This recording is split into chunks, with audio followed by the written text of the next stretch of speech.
दोस्तों आज के समय में गांव में सभी चीज़ों का विकास हो गया है। चाहे बिजली हो, पानी हो, सड़क हो, सभी चीज़ें गांव में आसानी से अब पूरी हो चुकी हैं।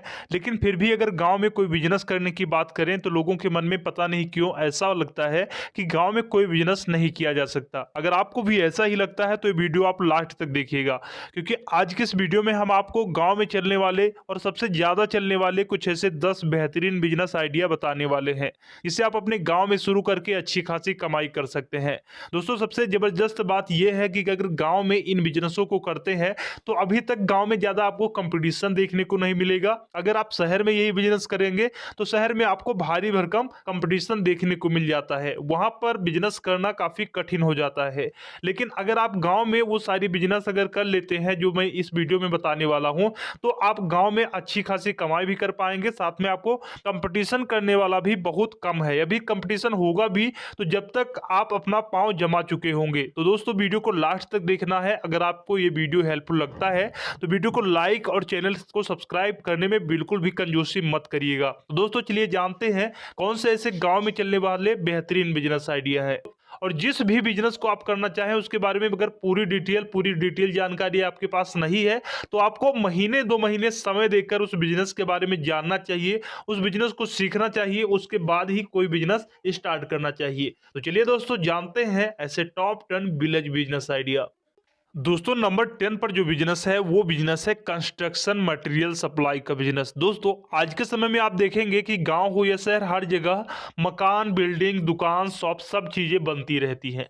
तो ऐसे में उसमें जो भी चीजें की आवश्यकता होती है जैसे ईंट, पत्थर, सरिया, सीमेंट और भी रोड़ी, बजरी आदि चीजों की आवश्यकता पड़ती ही रहती है। तो अगर आप गाँव में कोई बिजनेस करना चाहते हैं तो आपको कंस्ट्रक्शन मटेरियल सप्लाई का बिजनेस स्टार्ट कर देना चाहिए। दोस्तों इसके लिए आपको जो भी सामान है, चाहे ईंटा है, चाहे सरिया है, सीमेंट है, रोड़ी बजरी जो भी है, आपको थोक रेट पर खरीदना है। यानी कि बड़े बड़े ट्रक आपको मंगवाना है, उसके बाद में जो भी आपको ऑर्डर हो वहां पर ऑर्डर को सप्लाई करना है। इसके लिए आपको सबसे पहले आपके पास जो भी सामान है जरूरत कंस्ट्रक्शन मटेरियल में, वो सामान तो रखना ही है। इसके साथ में आप एक ट्रैक्टर, ट्रॉली या फिर माल ढोने वाला एक साधन आपको रखना पड़ेगा, जिससे कि जब भी आपको ऑर्डर मिले तो आप अपने उस साधन से आप अपने सामान को उस कस्टमर्स के होम पर सप्लाई कर सके। तो इस तरह से आप अपने गांव में रहकर एक कंस्ट्रक्शन मटेरियल का बिजनेस स्टार्ट कर सकते हैं। दोस्तों नंबर 9 पर जो बिजनेस है वो है टेंट हाउस का बिजनेस। दोस्तों आज के समय में आप जानते हैं कि गांव में टेंट हाउस की जरूरत कितनी ज्यादा है। दोस्तों गांव में कोई भी फंक्शन हो, कोई भी पार्टी हो, मुंडन हो या फिर कोई धार्मिक समारोह हो, वहां पर तो टेंट हाउस का जरूरत पड़ता ही रहता है। उस टेंट हाउस की बुकिंग के लिए आपको पैसे भी देने पड़ते हैं। तो अगर आपके गांव में कोई टेंट हाउस नहीं है, टेंट हाउस का बिजनेस नहीं है, तो आप अपने गांव में टेंट हाउस का बिजनेस स्टार्ट कर सकते हैं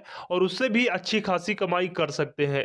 उसमें स्टार्टिंग की लागत की बात करें तो मिनिमम आपको 5 लाख रुपए इन्वेस्ट करने पड़ेंगे, अपने बिजनेस में 5 लाख रुपए लगाने पड़ेंगे। लेकिन अगर आप कमाई की बात करें तो इसमें हर दिन आपको बुकिंग नहीं मिलती है। लेकिन अगर हम एवरेज सालाना कमाई की बात करें तो अगर 5 लाख रुपए या 5 से 7 लाख रुपए एक बार अगर आप इन्वेस्ट कर देते हैं तो उससे लगभग में अगर हम पूरे साल की बात करें तो आप 10 लाख से 12 लाख आसानी से कमा सकते हैं। इसके बाद में जो अगला बिजनेस है वो है तेल मिल का बिजनेस। दोस्तों अब तेल मिल क्या है, तो इसमें आपको क्या करना है, जो भी सरसों है, राई है या फिर और भी जो तेल वाली चीजें होती हैं उसका आपको तेल निकालना है, पैकेजिंग करना है और मार्केट में सप्लाई करना है। इससे भी आप अपने बिजनेस की शुरुआत कर सकते हैं और अच्छी खासी कमाई कर सकते हैं।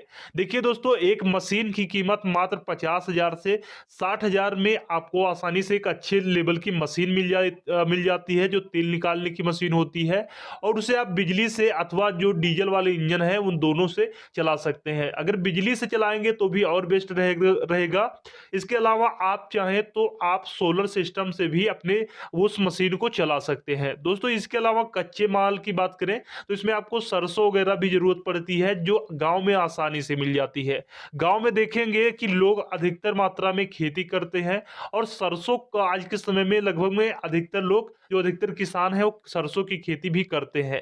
तो उनसे आप कम रेट में सरसों को लेकर उसका तेल निकाल कर और उसके पैकेजिंग करके आप मार्केट में अच्छे रेट पर सप्लाई करेंगे तो आपको प्रॉफिट भी अच्छा होगा। तो अगर गांव में कोई बिजनेस करना चाहते हैं तो ये बिजनेस भी आप आसानी से कर सकते हैं। और सबसे खास बात यह है इस बिजनेस में कि इससे आप अपने घर से शुरू कर सकते हैं। इसमें आपको किसी लेबर की भी जरूरत नहीं है और ना ही आपका ये माल खराब होने वाला है, ना ही आपकी ये मशीनरी एक्सपायर होने वाली है। दोस्तों इसके बाद में जो अगला बिजनेस है वह बिजनेस है हर्बल खेती का बिजनेस। दोस्तों यह एक ऐसा बिजनेस है जिसे कम लागत में आप स्टार्ट कर सकते हैं। इसमें लागत तो कम लगती है परंतु मुनाफा बहुत ज्यादा होता है। अच्छा मुनाफा होने के कारण आप इसे अपने गांव में स्टार्ट कर सकते हैं और इससे अच्छी खासी कमाई कर सकते हैं। दोस्तों हर्बल खेती में आप जड़ी बूटी और ऐसे औषधि पौधे लगा सकते हैं जिसकी मार्केट में आज के समय में बहुत ज्यादा जरूरत है। इसमें आप जैसे कि एलोवेरा को देख सकते हैं, एलोवेरा की मार्केट में कितनी डिमांड है और बहुत सारे ऐसे किसान हैं जो एलोवेरा की खेती करके अच्छी खासी कमाई भी कर रहे हैं। देखिए दोस्तों, अगर आप एलोवेरा का खेती करते हैं, एलोवेरा का उत्पादन करते हैं तो इसे आप नेशनल लेवल पर तो अपना मार्केटिंग कर ही सकते हैं, आप इसे इंटरनेशनल लेवल पर भी सप्लाई कर सकते हैं। बस अगर आप इसके बारे में डिटेल वीडियो चाहते हैं कि एलोवेरा की खेती कैसे करें और इसका सप्लाई कैसे करें, कैसे से फायदा ले सकते हैं, तो इस पर भी आप कमेंट करिए। इस पर भी मैं डेडिकेटेड वीडियो लाने का प्रयास करूंगा। और जिस भी बिजनेस के बारे में आपको डिटेल इंफॉर्मेशन चाहिए कमेंट करिए, उस पर भी वीडियो आ जाएगा। दोस्तों इसको बेचने के लिए आप अपने आसपास के बाजार में और पतंजलि जैसे कुछ मेडिसिन वाली कंपनी से भी डील कर सकते हैं।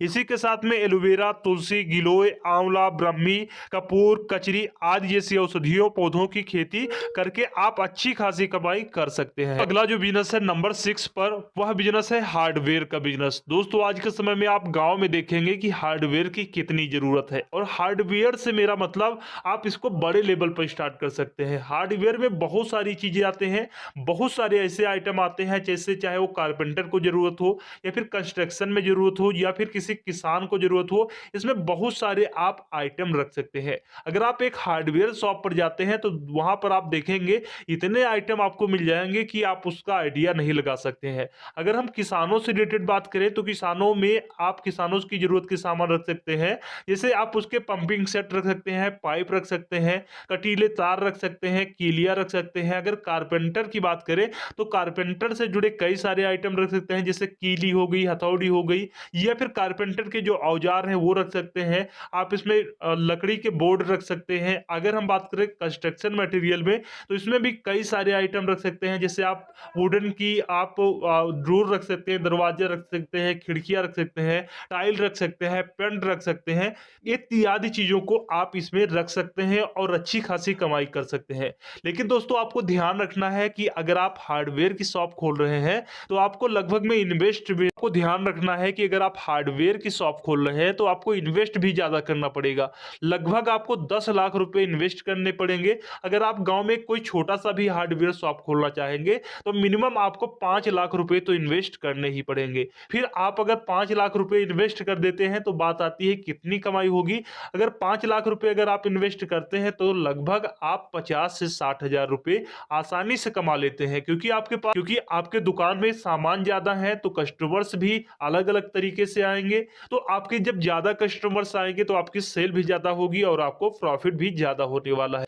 दोस्तों आज के समय में इस प्रकार की शॉप गांव में बहुत कम ही दिखाई देने को मिलती है। तो अगर आपके गांव में भी इस प्रकार की शॉप नहीं है तो उसका आप अभी फायदा ले सकते हैं और अभी अपने गांव में हार्डवेयर शॉप खोल सकते हैं और अच्छी खासी इनकम जनरेट कर सकते हैं। नंबर 5 पर जो बिजनेस है वो है खाद बीज की दुकान। दोस्तों आप सभी जानते हैं कि गांव में अधिकतर लोग खेती किसानी करते हैं, तो ऐसे में गांव में लोगों को खेती से जुड़े जैसे बीज हो गए, खाद हो गए, कीटनाशक दवाइयां हो गई, ये सारी चीजें ज्यादा आवश्यकता पड़ती है। तो आप गांव वालों की जरूरत को पूरा करके, इस सारी चीजों की जरूरत को पूरा करके आप गांव में खाद व बीज भंडार खोल सकते हैं। इससे भी आप अच्छी खासी कमाई कर सकते हैं। दोस्तों इस बिजनेस को स्टार्ट करने के लिए आपके पास एक लाइसेंस होना जरूरी है, फिर जाकर आप इस प्रकार के खाद व बीज भंडार का स्टोर खोल सकते हैं। दोस्तों अगर आप इसके बारे में भी डिटेल वीडियो चाहते हैं तो कमेंट करिए। दोस्तों अगर आप खाद व बीज भंडार के ऊपर डिटेल वीडियो चाहते हैं तो आप जरूर कमेंट करें। दोस्तों खाद व बीज के साथ आप खेती से जुड़े कई सारे सामान भी रख सकते हैं, इसे बेच भी सकते हैं और किराए पर भी दे सकते हैं। इस बिजनेस को शुरू करने के लिए आपको लगभग 50,000 से 1 लाख रुपए तक की लागत लगानी पड़ सकती है। अगर आप इस बिजनेस को शुरू करते हैं और शुरू करने के लिए अगर जगह की बात किया जाए तो अगर आपके पास थोड़ी सी भी जगह है तो आप इसमें आप अपने इस बिजनेस को शुरू कर सकते हैं। आप अपने घर पर भी इस बिजनेस को शुरू कर सकते हैं, लेकिन कोशिश करें कि आपको किसी ऐसे नियरेस्ट मार्केट में खोलना चाहिए जहां पर आपको दूर दूर से भी कस्टमर आपके पास आए और आपकी जो दुकान है अच्छी चले। नंबर 4 पर जो बिजनेस है वो है ई रिक्शा ऑटो बिजनेस। गांव के ज्यादातर लोग पैदल जाते हैं क्योंकि गांव में ऐसी कोई परिवहन के साधन उपलब्ध ही नहीं है। अगर आपके गांव में भी कोई ऐसी प्रॉब्लम आ रही है कि गांव में जो लोग हैं ज्यादातर पैदल जाते हैं, उनकी मजबूरी है, तो आप गांव में उनकी मजबूरी का फायदा उठा सकते हैं या कह सकते हैं उनकी जरूरत का फायदा ले सकते हैं। आप अपने गांव में एक ई ऑटो रिक्शा चला सकते हैं। अगर आपके पास और भी बजट है तो आप 2-3 ऑटो रिक्शा लेकर उसे किराए पर भी दे सकते हैं या फिर खुद दूसरों से चलवा सकते हैं। इससे भी आप गांव में रहकर अच्छी खासी कमाई कर सकते हैं। आप सभी को इसमें अगर आपके पास ज्यादा बजट नहीं है तो आप इसे ईएमआई भी करवा सकते हैं। मान लीजिए कि 1 लाख रुपए का अगर ई ऑटो रिक्शा आता है तो आप उसे मात्र 10-20 हजार रुपए जमा करके आप ले सकते हैं और बाकी की जो पैसे बचेंगे उसे आप ईएमआई करवा सकते हैं। इससे भी आप अपने गांव में रहकर अच्छी खासी कमाई कर सकते हैं। तो दोस्तों अगर लागत की बात करें तो एक ई ऑटो रिक्शा लगभग 1 लाख से 10 हजार से लेकर 20 हजार तक आता है। तो इसमें अगर आप 1 लाख रुपए इन्वेस्ट करते हैं तो हर दिन आप 500 से 1 हजार तो आसानी से कमा ही लेंगे। दोस्तों नंबर 3 पर जो बिजनेस है वो है इलेक्ट्रॉनिक रिपेयरिंग शॉप। दोस्तों आज के समय में आप देखेंगे कि गांव में बिजली पूरी तरह से आ गई है, गांव वाले लोग इसका पूरी तरह से फायदा भी उठा रहे हैं। गांव वाले लोग बिजली के जितने भी उपकरण है, चाहे टीवी, फ्रिज, पंखा, कूलर इत्यादि का सभी का अच्छी तरह से उपयोग भी कर रहे हैं और वो उपकरण कभी ना कभी खराब भी होते हैं या फिर हमें उसे नया लेने की जरूरत भी पड़ती है। तो अगर आपके गांव में कोई भी इलेक्ट्रॉनिक शॉप नहीं है, इलेक्ट्रॉनिक रिपेयरिंग शॉप नहीं है, तो आप इस प्रकार के बिजनेस को आसानी से स्टार्ट कर सकते हैं। देखिए अगर आप छोटे लेवल पर स्टार्ट करना चाहते हैं रिपेयरिंग शॉप या फिर इलेक्ट्रॉनिक शॉप, तो आपको क्या करना चाहिए, सबसे पहले इलेक्ट्रॉनिक रिपेयरिंग का काम सीख लेना चाहिए, जिसे आप कई सारे ऐसे कोर्स भी कराए जाते हैं। मात्र 3 से 6 महीने का कोर्स होता है। आप उसे एक बार कोर्स कर लेते हैं तो आसानी से हर दिन 2 हजार रुपये आसानी से रिपेयरिंग करके कमा सकते हैं। अगर इसके साथ रिपेयरिंग के साथ में आप इलेक्ट्रॉनिक प्रोडक्ट्स को भी रखते हैं तो और भी ज्यादा आसानी से कमाई की जा सकती है। तो आपके गांव में अगर इस प्रकार के इलेक्ट्रॉनिक शॉप की दुकान नहीं है या इलेक्ट्रॉनिक रिपेयरिंग शॉप नहीं है तो आप इस प्रकार के बिजनेस को शुरू कर सकते हैं और अच्छी खासी कमाई कर सकते हैं। दोस्तों नंबर 2 पर जो बिजनेस है वो है टेलरिंग का काम या फिर दर्जी का काम। आप दोस्तों आज के समय में देखेंगे कि गांव में भी लोग कई तरह तरह के फैशनेबल कपड़े पहनते हैं, अच्छे अच्छे कपड़े पहनते हैं और नए नए कपड़े पहनते रहते हैं। दोस्तों इस प्रकार के बिजनेस को भी आप गांव में शुरू करके अच्छी खासी कमाई कर सकते हैं, क्योंकि गांव में भी जो दर्जी का काम है इसके कार्य के लिए काफी ज्यादा डिमांड बढ़ रही है। दोस्तों अगर आपको सिलाई करना नहीं आता है तो आप 1 से 2 सिलाई करने वाले लोगों को हायर कर सकते हैं और उससे आप एक छोटा सा सिलाई सेंटर खोल सकते हैं जहां पर आप अच्छी खासी कमाई कर सकते हैं। दोस्तों अगर आप बात करें कि सिलाई सेंटर में आप कितना इन्वेस्ट कर सकते हैं, दोस्तों इसमें इन्वेस्ट करने की बात करें तो ये डिपेंड करता है कि आपकी मशीनें कैसी हैं। तो नॉर्मल जो इन्वेस्ट है इसमें अगर आप 50,000 से 1 लाख रुपए इन्वेस्ट कर देते हैं तो हर दिन 4 से 5 हजार रुपए आसानी से कमा लेंगे। नंबर 1 पर जो बिजनेस है वो है किराने की शॉप। दोस्तों आप सभी को मालूम है कि किराने के प्रोडक्टों की जरूरत आज के समय में हर कहीं है, चाहे गांव हो या शहर। तो गांव में जहां पहले बहुत सारे ऐसे प्रोडक्ट थे जो लोगों को मालूम ही नहीं था, लेकिन आज लगभग में गांव के सारे लोग अवेयर हो गए हैं सारे प्रोडक्टों से। सभी तरह के प्रोडक्टों की गांव में डिमांड बनती जा रही है। तो अगर गांव में आपके एक अच्छे लेवल की किराना स्टोर नहीं है तो आपको अच्छे लेवल की एक किराना स्टोर या फिर मिनी ग्रोसरी स्टोर ओपन कर लेना चाहिए। आप गांव में इस प्रकार के बिजनेस से भी अच्छी खासी कमाई कर कर सकते हैं। कोशिश आपको ये करना चाहिए कि गांव में अगर आप किराना स्टोर खोले तो आपको सारे प्रोडक्टों को रखना चाहिए जो गांव के लोगों की जरूरत है। आपको गांव के लोगों की जरूरत के अनुसार वो सारे प्रोडक्ट अगर रखते हैं तो आप अच्छी खासी कमाई भी कर सकते, साथ में आपका जो कस्टमर बेस है वो भी अच्छे लेवल का बन जाता है। दोस्तों, आज की इस वीडियो में हमने आपको कुछ ऐसे 10 बेहतरीन बिजनेस आइडिया बताए हैं जिसे आप गांव में अपने शुरू कर सकते हैं और अच्छी खासी कमाई कर सकते हैं। तो दोस्तों, ये बिजनेस आइडिया और ये वीडियो कैसा लगा कमेंट बॉक्स में बताइएगा, और अगर इनमें से किसी भी वीडियो पर आपको डेडिकेटेड वीडियो चाहिए तो आप कमेंट करके जरूर बताइए। उस बिजनेस आइडिया पर मैं डेडिकेटेड वीडियो लाने का प्रयास करूंगा। तो दोस्तों, आज के इस वीडियो में बस इतना ही। फिर मिलते हैं एक नए वीडियो के साथ।